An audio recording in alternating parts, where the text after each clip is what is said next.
Hello everyone. So today I'm going to dehydrate some garlic, and I thought I would make a video comparing the two dehydrators that I have. Their pros and cons. So if so you can make a choice that is, for the right dehydrator for you if you're planning on buying a dehydrator. Okay, so I started with this one, the Nesco American Harvest. It's a square shape.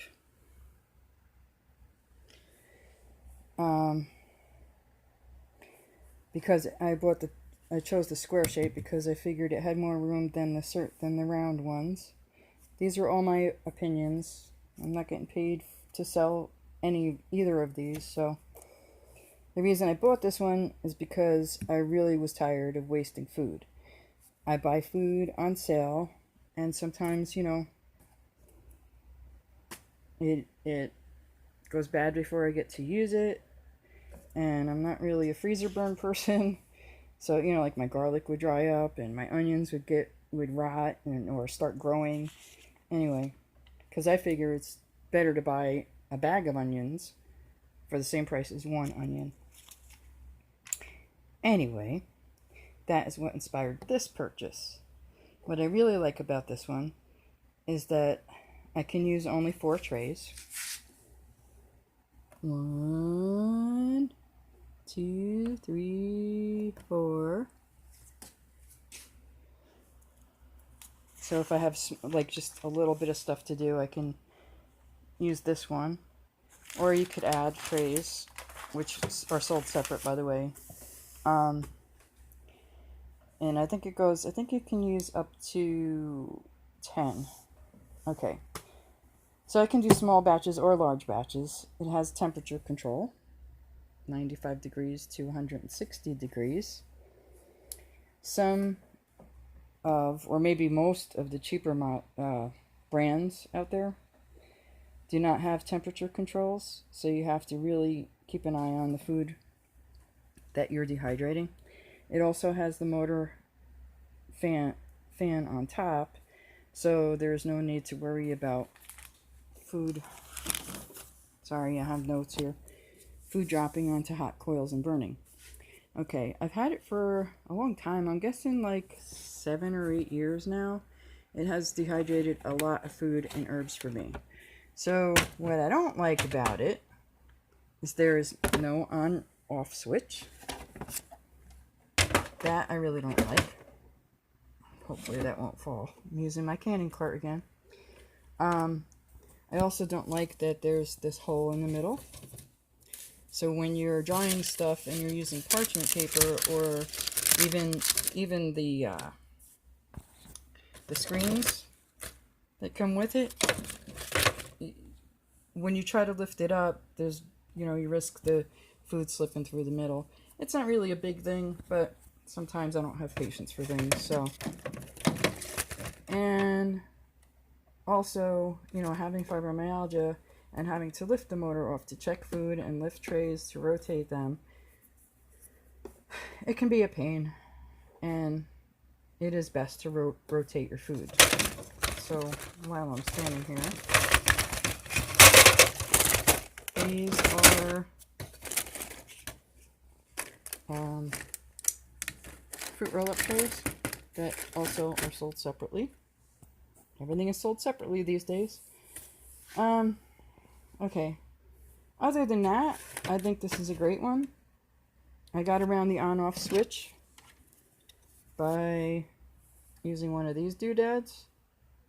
It's just a switch box that you plug into your outlet, 2-prong outlet, and you plug your device into it. So that way, if you want to keep it on your counter or wherever, you have the ability to turn it on and off. Its motor is pretty quiet. Let me turn it on for you.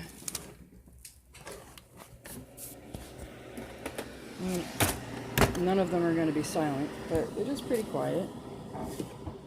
So that's not too bad.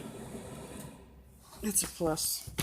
Sorry, I'm reaching over my other one here. Okay, so I store mine in its original box. because I didn't want to take up the counter space. And I want to show you something too, because we're moving on to the next one anyway. Don't know if you can see that. See the size difference? Well, that's not the trays. That's the motor in the back of this one.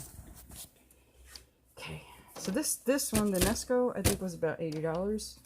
That's a little bit more expensive than some of them out there, but again, you don't have the motor on the bottom.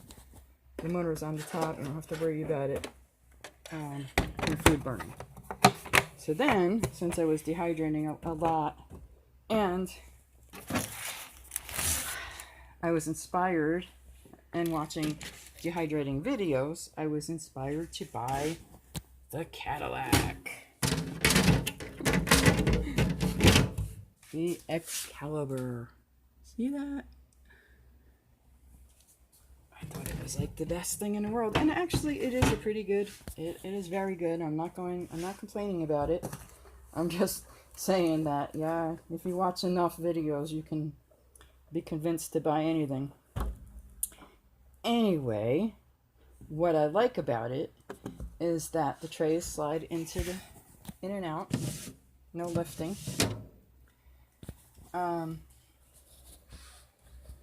Makes it much easier with paint issues. Also, the trays do not have holes in the middle, so you get these come with it. These screens come with your dehydrator. So, and this is a whole lot easier to remove, take out, and then it's flexible, so you can fold it and make like a funnel out of it, kind of deal. You don't have to worry about your food falling all over the place. It has a temperature control. I'll show my food sealer. And it goes from 105 to 165. It also turns off. It has an off. And that's what that one sounds like when it's going. It's a little louder, but what are you going to do? It has a fan in it, and it has a motor, so it's going to be kind of loud. Okay, so with the off switch, obviously, it's a whole lot easier than having to unplug it if you don't have the little switch box that I have. The motor and the fan is in the back. And I think it does dry foods quicker, although I've never actually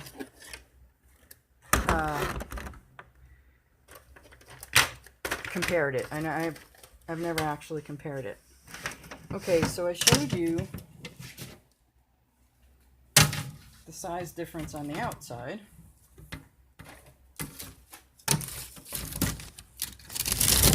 This is the size difference on the inside of the trays. Size difference of the trays. There's really not that much of a difference. I mean, these edges are rounded, and you have this part.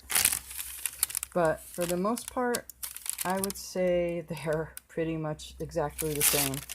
The only difference is you don't have the hole in the center with the Excalibur. Like I said, I'm not selling these things. Also, they sell, I have garlic on my, they sell these things. This is not Excalibur brand. This is a cheap brand that I got from eBay. But they have their own. It was just cost effective for me to get these instead of the other ones. That's for fruit roll-ups. Again, no hole in the center. Okay. The one downside is it takes up a lot of space. Again. And pretty much it is heavier. Not that much heavier, but the weight is in the back where the motor is, and it's kind of bulky. So for me, it just has its own permanent home. You know, like if you have a good back and you don't have pain issues, then it really isn't going to matter to you whether or not you have to move it. Okay, I bought the 9 tray model.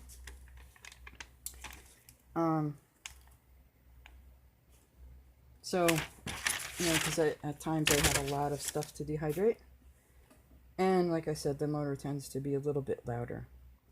It might cost the same to run. I'm not sure. The Nesco is 120 volts, 700 watts.